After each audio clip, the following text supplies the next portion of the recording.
here today for a very special occasion, and I'm proud to be here to pay homage at the occasion of the installation of a memorial for our two beloved leaders, both from the tribal community, Comrade Rajaya and Comrade Podu. So I'm happy to be here. I think it's very important to recall that at the time of the formation of the Constitution, there were special steps taken to protect the rights of tribal communities. One of the issues was reservation of seats for tribal communities in Parliament, in State Assembly, and in local bodies and panchayats. But unfortunately, we have seen that in many of these seats, political parties manipulate this reservation, and those who are often elected in these seats do not raise the voice of tribal communities. The biggest example is in Parliament today, where the Bharatiya Janata Party has won most of the 49 ST reserved seats in India. Large majority is won by the Bharatiya Janata Party. My question is, when tribal rights are being bulldozed, when the Gram Sabha rights are being totally diluted, when the Forest Rights Act, more than 50% of claims under Forest Rights Act have been denied to mainly tribal communities, where are the BJP MPs?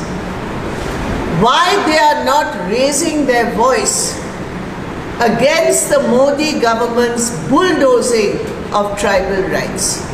Recently, some amendments are being suggested to the Forest Conservation Act, to the Forest Act, which totally dilute the rights of tribal communities under the Forest Rights Act. So today, when we pay homage to the memory of our two tribal MLAs, former MLAs, we assert that the left parties and the CPIM, in every seat that we have won, which is a ST reserved seat, our main attempt and effort has been to take forward the rights of tribals, not destroy them like is being done today under Modi government. Second point, we are happy that after the big struggle of Podu cultivators in Telangana, the TRS government has at last understood that it is politically extremely damaging for them. So, Podu cultivators have got a right under the Forest Rights Act. This is not anybody's meherbani. This is not anybody's generous gift. It is a right given by the Forest Rights Act. Traditional rights. Podu is included in traditional rights under Chapter 4, Section 3 of the Forest Rights Act. But I have seen the circular of the state government. While we welcome in general the effort to ensure Podu cultivators get their rights, I would like to request the government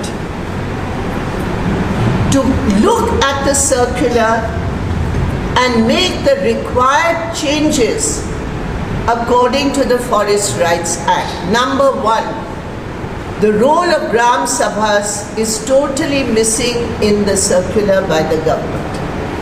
Number two, the government has added a word, poor Podu cultivators, poor, the word poor. Number 3, the government has put a condition that no other livelihood, only Podu cultivators, only they will get the right. And this is completely flying in the face of reality and the face of the law. So they cannot put conditions. Podu cultivators have got the right.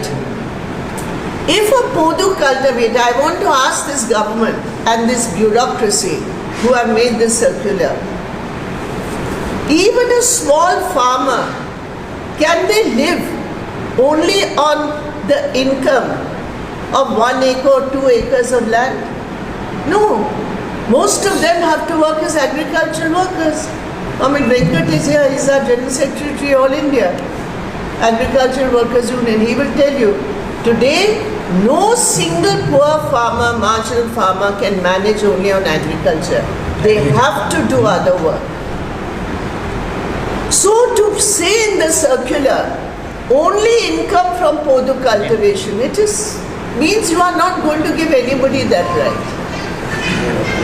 So we cannot accept it, and we request the Chief Minister, if indeed you are sincere, as we hope you are, in implementing the Forest Right Act, protection to Podu cultivators, kindly have a reconsideration of your circular and make the required changes.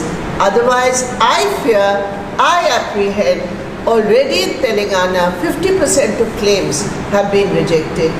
We don't want the same thing to happen to Podu cultivators. So that is as far as this issue is concerned. Now coming to the main national issue today.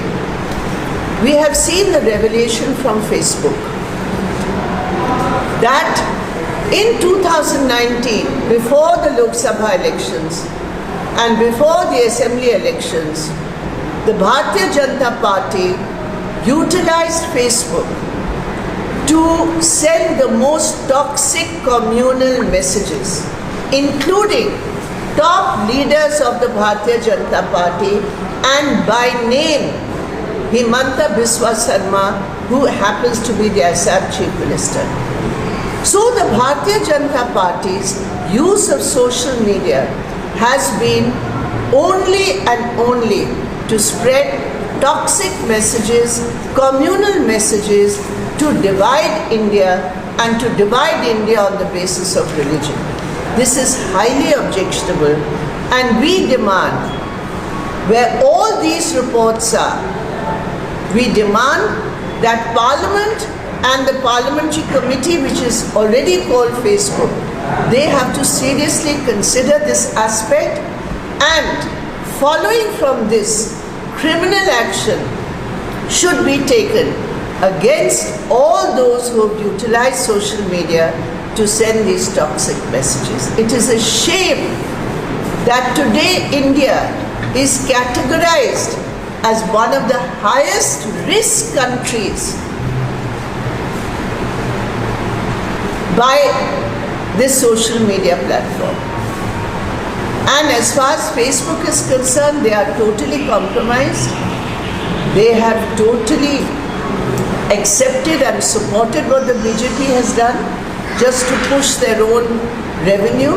So this is the reality which has come, which shows that India's security, when we talk about India's security, the greatest threat to India's security right now is from the Bharatiya Janata Party's internal domestic politics